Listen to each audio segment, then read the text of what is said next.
Hello and welcome to the Hoover Institution's 2014 Southern California Conference. I'm Chris Dower, Hoover's Director of Marketing and Strategic Communications. Our speaker on this podcast is Eric Wakin, a research fellow at the Hoover Institution and the Director of Hoover's Library and Archives. The title of his talk is Who Owns History? The Use and Abuse of the Hoover Archives, and it was recorded on January 30th, 2014. Thank you very much, and I apologize for talking over your lunch. It's a great pleasure to be here, and I was going to start with an introduction, but I wanted to just let you know what attracted a New Yorker from the Upper West Side of Manhattan to move with his family, 3 children and wife, to California. And the Hoover, the only housing market with parity prices to Manhattan is, of course, Palo Alto.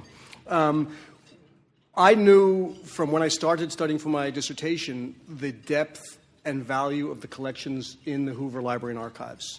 And I knew that for a long time. And I knew the reputation of the policy side.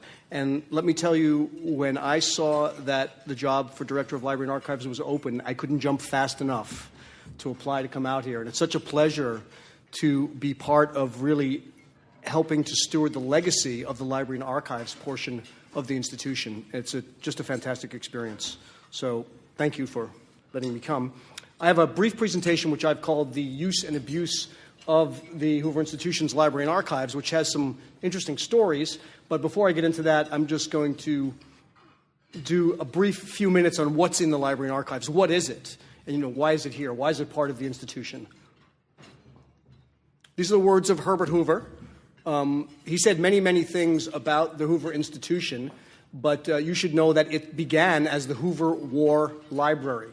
Before there was any work on policy, it was a library which built into an archive.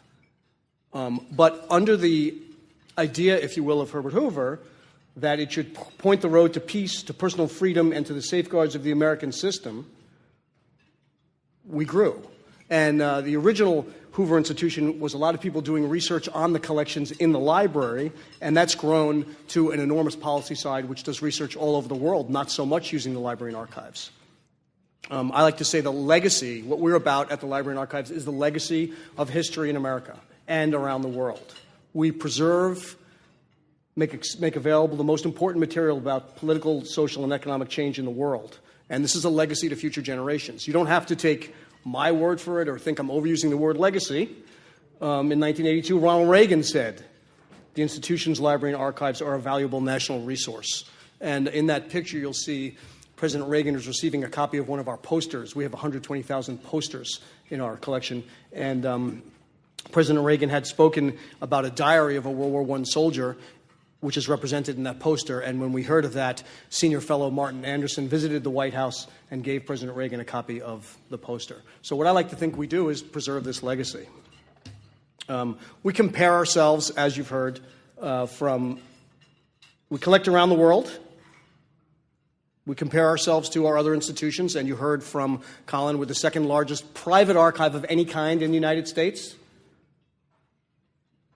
We have 11,000 visitors from 35 countries last year, and they looked at 44,000 boxes of material. 9 Pulitzer Prize-winning books since 2000 have come out of collections in our library. Last year alone, over 80 books were published with material from our collections. Things you may not hear about, but are in the public sphere, and many, many documentary films. Now, let's get to the good stories. That's Aleksandr Solzhenitsyn, who was researching in the Soviet Union in the 1970s under communism.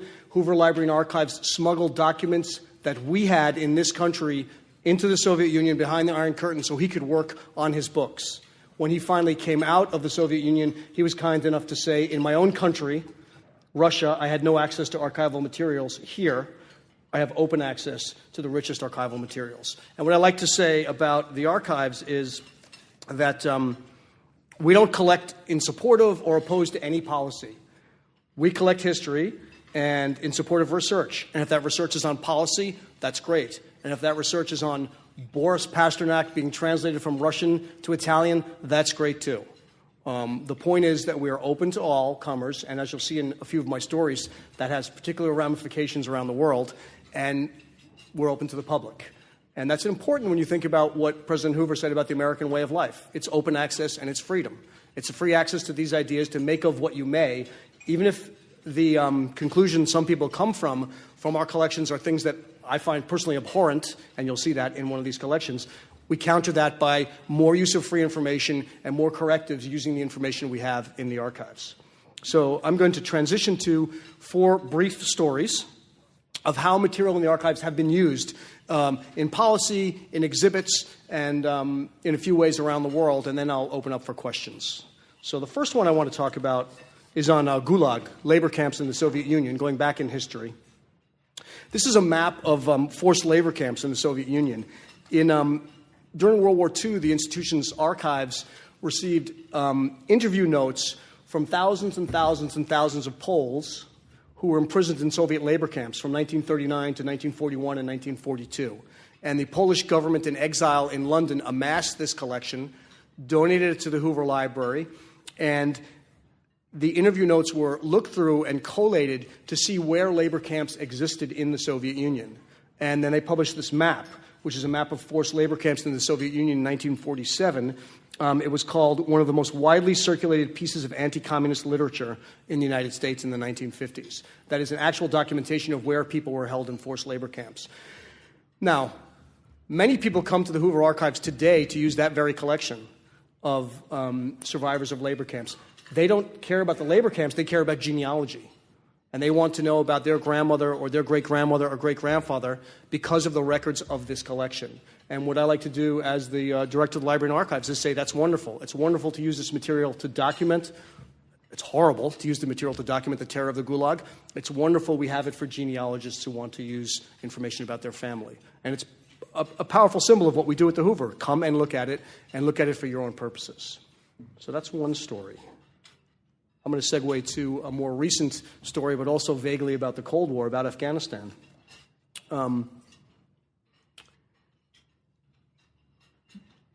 When the communist Soviet Union collapsed, Hoover had this one moment of sort of openness with the Soviet Union in the early 1990s, where they opened up some of their archives, some of their private Communist Party archives. And we arranged an agreement with them in the 1990s to copy a big portion of the archives. For us, it would be a big portion, but a small portion of what's actually there. And there was a moment of openness for about 2 years where we managed to microfilm, which of course was the state of art of preservation in 1992, millions of pages of documents. We published the highlights of this in a book, which is called Fond 89. Fond is an archival term for a collection of material.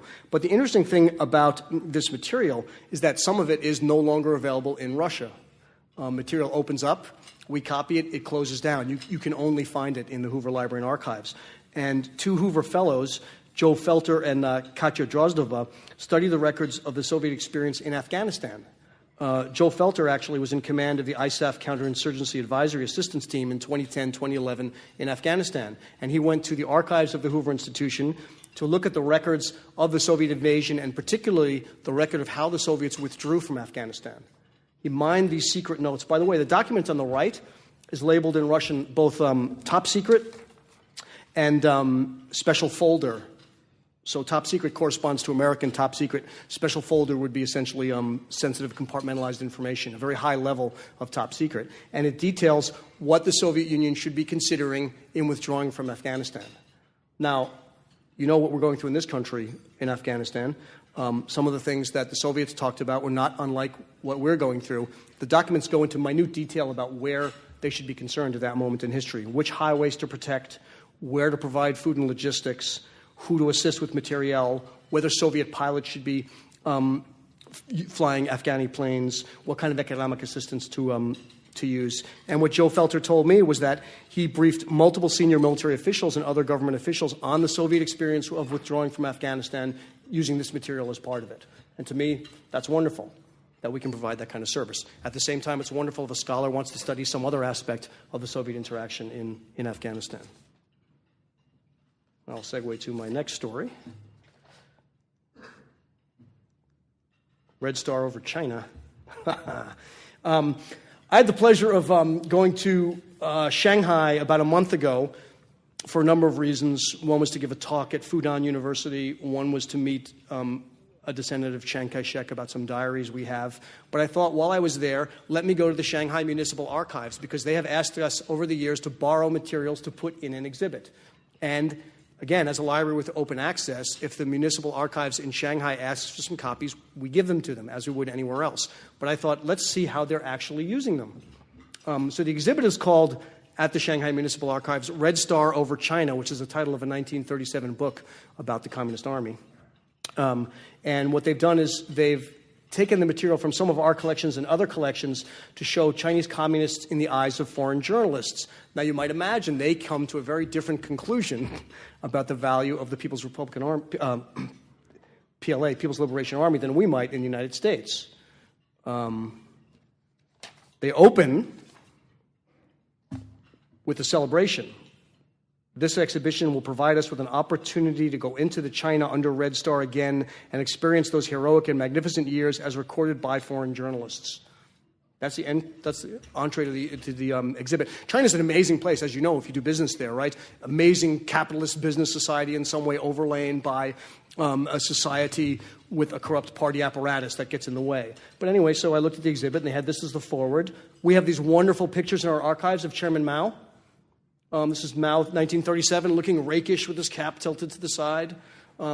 We got that collection from a woman named Nim Wales. That was her journalistic name, but her married name was Helen Foster Snow. She was married to Edgar Snow, who wrote the book Red Star Over China. And she visited Mao in Yan'an in 1937, took these pictures, gave them to the Hoover Institution archives, stored them here, and then the Shanghai Municipal Archives wants these wonderful pictures of Mao to use in an exhibit, so they borrowed them. They also took an excerpt from her book. Through their strong leadership, the Chinese communists have created a lofty and great human civilization. So it's about for me, it's about, as a historian, it's about picking and choosing the data you might use in a certain way. Now, we have these collections because journalists had the foresight of mind to donate them to us. That's the concluding remarks of the exhibit. It's more of the same. And I don't have a comment on it except to say, as Lenin might say, what is to be done? What do we do about this? What do we do about this problem where archives are taken and represented in one way?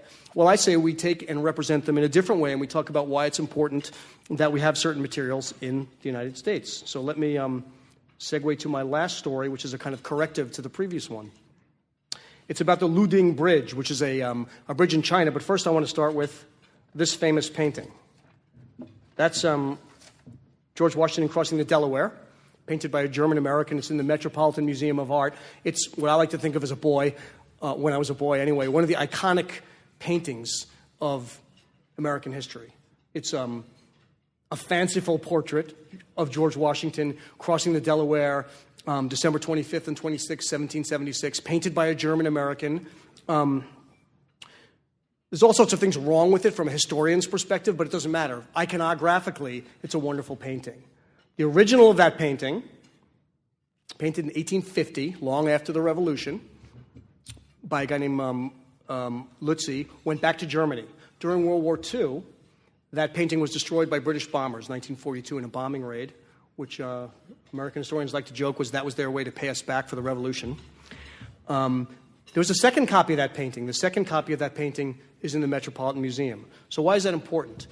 Let's imagine that there was no second copy of that painting, and that painting was only in Germany, and it hadn't been destroyed by the war. How would Americans feel about this sort of iconographic American painting being in a foreign country? I'm going to leave you with that because this is another famous painting.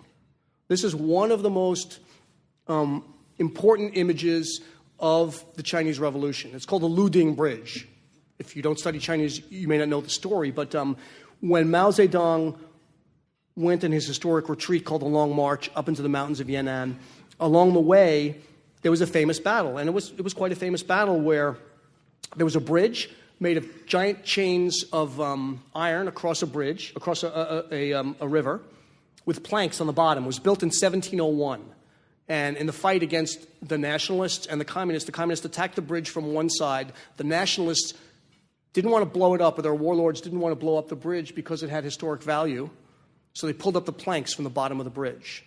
This is a true story. The communists did fight across, climbing across the chains 22 men fought across with covering fire to get to the other side and take the bridge. It's a sort of story with as much power as George Washington crosses the Delaware in America has for us as this does in China. Where do you find the original of that painting? At the Hoover Institution.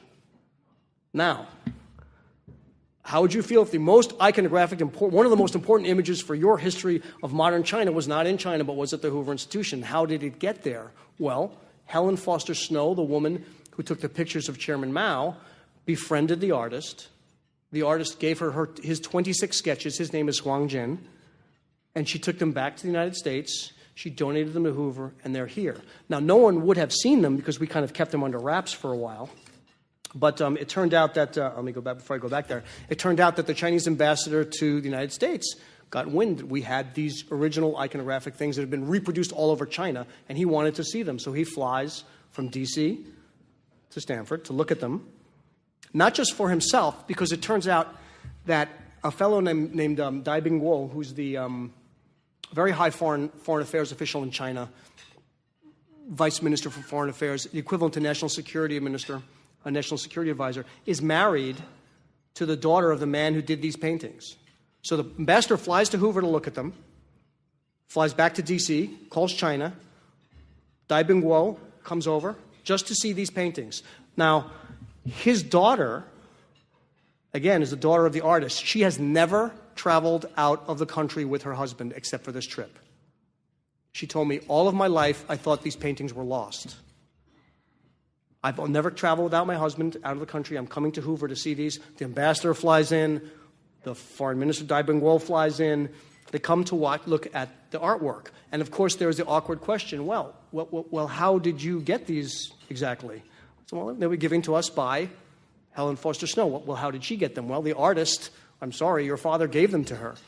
So we had a long conversation about these, and we showed them the 26 of them, and I gave her a copy of every one on a CD. We made a book for her of them because it's her father's work. And what happens at the end of the visit? We have a guest book in the Hoover. It's called the De Basili room. I hope you guys can visit it sometime. We have a guest book of famous visitors. On the right is a comment from Dai Bingguo, this fellow who's in the foreign ministry. The long march happened in China. It is also, it's terrible translation, by the way, but I'll fix that later. It's also recorded in the war history of human beings. We sincerely appreciate that the Hoover Institution elaborately collected the suite of paintings of this subject. You have made a significant contribution. So here is someone from the People's Republic arguing that it's only that Hoover did a great thing preserving these. And I think that's a symbol of people around the world, from wherever they are in the political spectrum, knowing that if there's a neutral place that you can preserve things for history where it's going to last forever, that's a very good thing. And if you look really carefully at the fellow on the left, I'm going to step out just to use my laser pointer once.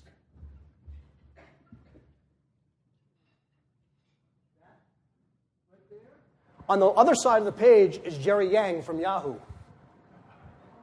So you got Jerry Yang from Yahoo on one side, and you've got Dai Bingguo, the foreign policy administration official on the other. And even more ironically and interestingly, what Jerry Yang is visiting is what we have as the diaries of Chiang Kai-shek. And what Jerry Yang writes on one side is the incredible collection of the Chiang Kai-shek diaries, a true treasure. And what Dai Bingguo writes is, of course, a significant contribution. And for me, that's the corrective, that people on both sides of the political spectrum can realize that an archives is I'm going to do the kumbaya moment, a space where there are things kept for all sides to look at and preserve for generations, and that's a good thing. That's the end of my story. So thank you.